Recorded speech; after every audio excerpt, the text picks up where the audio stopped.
अस्सलाम वालेकुम students. Today our topic of discussion is conjugated molecules. इसकी जो लर्निंग आउटकम्स हैं, डिस्कस कंजुगेटेड मॉलिक्यूल्स। आप कंजुगेटेड मॉलिक्यूल्स में कौन से स्ट्रक्चर को डिस्कस करना है? एक ग्लाइकोलिपिड्स और ग्लाइकोप्रोटीन्स। ग्लाइकोलिपिड्स और ग्लाइकोप्रोटीन्स कहाँ से बनती हैं? ये गोल्जी अपैरेटस के थ्रू, मॉडिफिकेशंस के थ्रू ये बनती हैं। ये कंजुगेटेड मॉलिक्यूल्स एक अलग टॉपिक आपके सिलेबस में इंक्लूड है। तो चलें हम इस पर 20 मोस्ट इंपॉर्टेंट एमसीक्यूज़ को डिस्कस करते हैं। एमसीक्यूज़ नंबर फर्स्ट है पढ़ा, conjugated molecules are made of. कंजुगेटेड मॉलिक्यूल्स किस चीज़ से मिलके बने होते हैं? Only protein, only lipids, macromolecules plus prosthetic group, या ओनली कार्बोहाइड्रेट्स। तो इसका जो करेक्ट ऑप्शन है ऑप्शन चार्ली है। मैक्रोमोलिक्यूल्स इसमें होती हैं और इसके साथ साथ प्रोस्थेटिक ग्रुप होता है जो कि कोवलेंटली बॉन्डेड होता है। मैक्रोमोलिक्यूल्स के साथ कोवलेंटली बॉन्डेड प्रोस्थेटिक ग्रुप होता है, तब जाकर हमारे पास कंजुगेटेड मॉलिक्यूल्स ऑब्टेन्ड होते हैं। नेक्स्ट हमारे पास एमसीक्यू नंबर 2 है, the non protein part in conjugated molecule is. अब कंजुगेटेड मॉलिक्यूल्स में जो नॉन प्रोटीन पार्ट होता है वो कौन सा होता है? हमने ऑलरेडी डिस्कस किया है कि इसमें मैक्रोमोलिक्यूल्स होते हैं, साथ क्या होता है कि क्या होता है? प्रोस्थेटिक ग्रुप होता है। तो इसका जो करेक्ट ऑप्शन बनेगा वो होगा प्रोस्थेटिक ग्रुप। प्रोस्थेटिक ग्रुप एक नॉन प्रोटीन पार्ट होता है जो कि कंजुगेटेड मॉलिक्यूल्स में इंक्लूड होता है। नेक्स्ट हमारे पास एमसीक्यूज़ है। MCQs number 3, which is not a conjugated molecules. इनमें से कौन से ऐसा स्ट्रक्चर है जो कि कंजुगेटेड मॉलिक्यूल्स में नहीं आएगा? ऑप्शन अल्फा है ग्लाइकोप्रोटीन, ऑप्शन बीटा है लिपोप्रोटीन, ऑप्शन चार्ली है न्यूक्लियोप्रोटीन, ऑप्शन डेल्टा है सिंपल प्रोटीन लाइक एल्बुमिन। सो इसका जो करेक्ट ऑप्शन बनेगा वो होगा सिंपल प्रोटीन। ये कंजुगेटेड मॉलिक्यूल्स में नहीं आएगा। कंजुगेटेड मॉलिक्यूल्स में बेसिकली एक से ज़्यादा स्ट्रक्चर इन्वॉल्व होते हैं जो कि आपस में प्रोस्थेटिक ग्रुप्स के थ्रू अटैच्ड होते हैं। एमसीक्यूज़ नंबर 4 है, ग्लाइकोप्रोटीन्स आर मेड ऑफ। अब जो ग्लाइकोप्रोटीन्स हैं वो किस चीज़ से मिलकर बनी होंगी? जहाँ क्वेश्चन से ही आंसर मिल रहा है ग्लाइकोप्रोटीन, इसमें कार्बोहाइड्रेट्स और प्रोटीन इन्वॉल्व होंगे।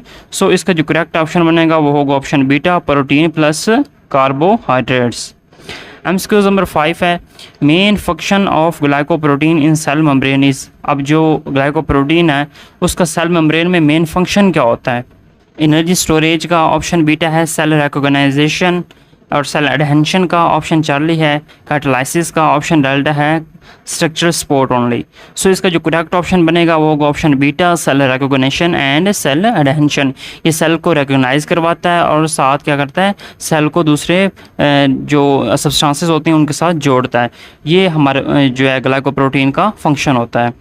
एमसीक्यूज़ नंबर 6 है, blood group antigen ABO are example of. अब जो ब्लड ग्रुप एंटीजन है ABO वो किस चीज़ की एग्जाम्पल हैं? तो ग्लाइकोलिपिड्स की हैं, ग्लाइकोप्रोटीन्स की हैं, लिपोप्रोटीन्स की हैं, न्यूक्लियोप्रोटीन्स की हैं। तो स्टूडेंट्स इसका जो करेक्ट ऑप्शन बनेगा वो होगा ग्लाइकोप्रोटीन्स। ये जो एंटीजन ABO ब्लड ग्रुप्स हैं ये ग्लाइकोप्रोटीन्स की एग्जाम्पल्स हैं। एमसीक्यूज़ नंबर 7 है, एंटीबॉडीज़ आर। अब जो एंटीबॉडीज़ होती हैं जो कि हमारे बॉडी में पैदा होती हैं जब कोई भी एंटीजन हमारे बॉडी में एंटर होता है, तो वो क्या होती हैं? किस उनकी नेचर क्या होती है? उनकी केमिकल कंपोजिशन क्या होती है? ग्लाइकोलिपिड्स इन नेचर होती हैं, ग्लाइकोप्रोटीन इन नेचर होती हैं, लिपोप्रोटीन इन नेचर होती हैं, या सिंपल प्रोटीन पे मुश्तमिल होती हैं? स्टूडेंट्स इसका जो करेक्ट ऑप्शन बनेगा वो होगा ग्लाइकोप्रोटीन। एंटीबॉडीज़ जो होती हैं वो ग्लाइकोप्रोटीन इन नेचर होती हैं। एमसीक्यूज़ नंबर 8 है, mucus is mainly composed of. अब जो म्यूकस है वो मेनली किस चीज़ से मिलके बना होता है? ग्लाइकोलिपिड से, ग्लाइकोप्रोटीन म्यूसिन से मिलके बना होता है, लिपोप्रोटीन से मिलके बना होता है, या फॉस्फोलिपिड से बना होता है? स्टूडेंट्स इसका जो करेक्ट ऑप्शन बनेगा वो होगा ऑप्शन बीटा, ग्लाइकोप्रोटीन म्यूसिन से मिलके ये म्यूकस का स्ट्रक्चर जो है वो बना होता है। एमसीक्यूज़ नंबर 9 है, ग्लाइकोलिपिड्स आर मेड ऑफ। अब जो ग्लाइकोलिपिड्स हैं वो किस चीज़ से मिलकर बने होंगे? Glycolipids means carbohydrates plus lipids. So इसका जो करेक्ट ऑप्शन होगा वो होगा option beta, lipids plus carbohydrates. MCQs number 10 है, main location of glycolipids is. अब जो ग्लाइकोलिपिड्स हैं उसकी मेन जो लोकेशन है वो क्या होगी? Inside nucleus. Option number beta है माइटोकॉन्ड्रिया, ऑप्शन चार्ली है outer surface of plasma membrane, option delta है राइबोसोम्स। सो इसका जो करेक्ट ऑप्शन बनेगा वो होगा option Charlie, outer surface of plasma membrane. MCQs number 11 है main function of glycolipids is.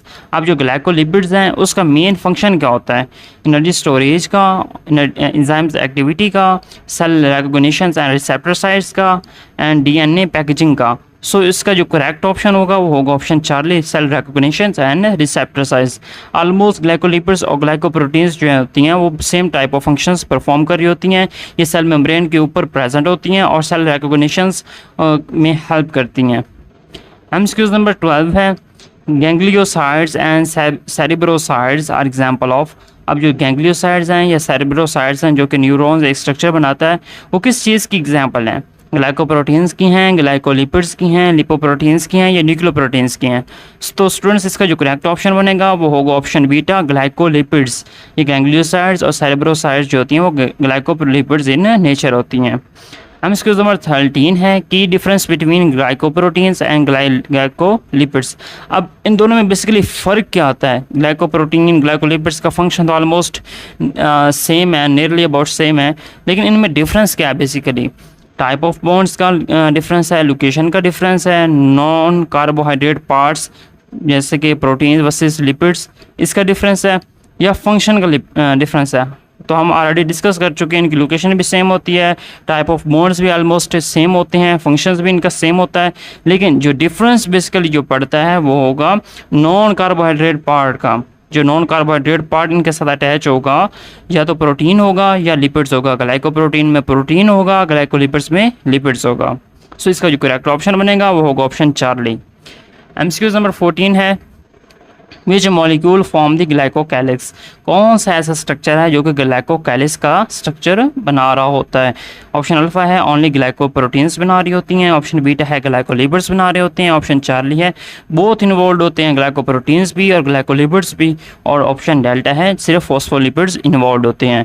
Students जो ग्लाइकोकैलिक्स का स्ट्रक्चर है ये दोनों मिलकर बनाते हैं, ग्लाइकोप्रोटीन्स और ग्लाइकोलिपिड्स। सो इसका जो करेक्ट ऑप्शन होगा वो होगा ऑप्शन चार्ली।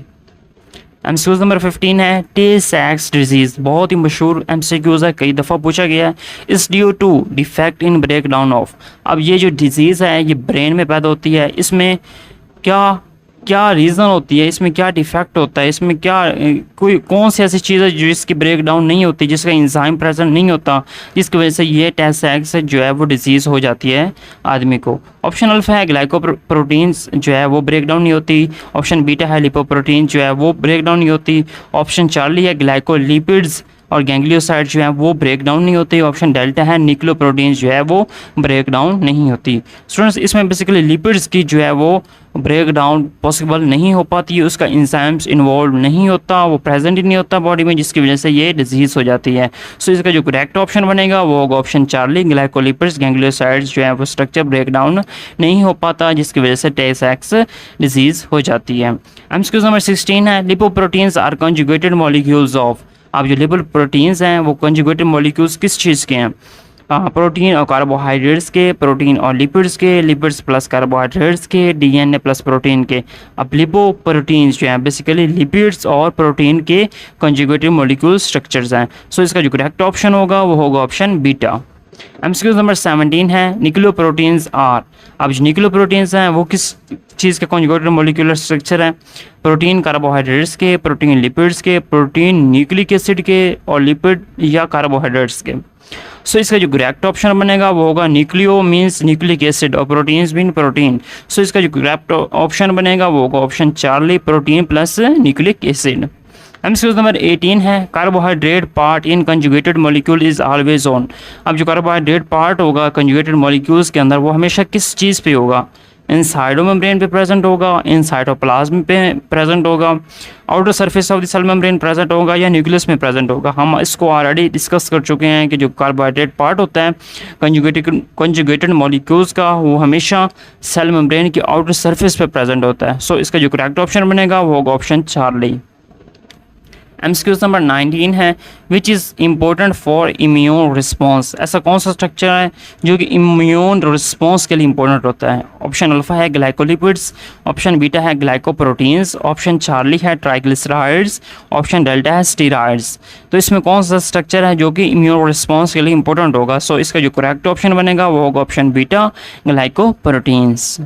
MCQs नंबर 20 है, last but not least, both glycolipids and glycoproteins are involve in. अब जो दोनों ग्लाइकोलिपिड्स और ग्लाइकोप्रोटीन्स हैं ये दोनों किस चीज़ में इन्वॉल्व होती हैं, हम इसको ऑलरेडी डिस्कस कर चुके हैं। ये सेल टू सेल रिकॉग्निशन और कम्युनिकेशन में इन्वॉल्व होती हैं। ऑप्शन अल्फा है एनर्जी स्टोरेज के लिए, ऑप्शन बीटा है प्रोटीन सिंथेसिस के लिए, ऑप्शन चार्ली है cell to cell communication recognition, यही इसका करेक्ट ऑप्शन है। ऑप्शन डेल्टा है डीएनए रेप्लिकेशन। सो इसका जो करेक्ट ऑप्शन बनेगा वो होगा option Charlie. Students, today we have discussed 20 most important MCQs on conjugated molecules, glycolipids and glycoproteins. मेरा ख्याल है अगर आप ये 20 MCQs कर लेते हैं तो आपका ये पोर्शन ऑलमोस्ट कंप्लीट हो जाएगा। मैंने कोशिश की है कि 20 मोस्ट जो इंपॉर्टेंट MCQs हैं वो आपसे डिस्कस करूँ। So in the next coming video we will discuss 20 most important MCQs on the structure of DNA. So be prepared for that topic. Thank you.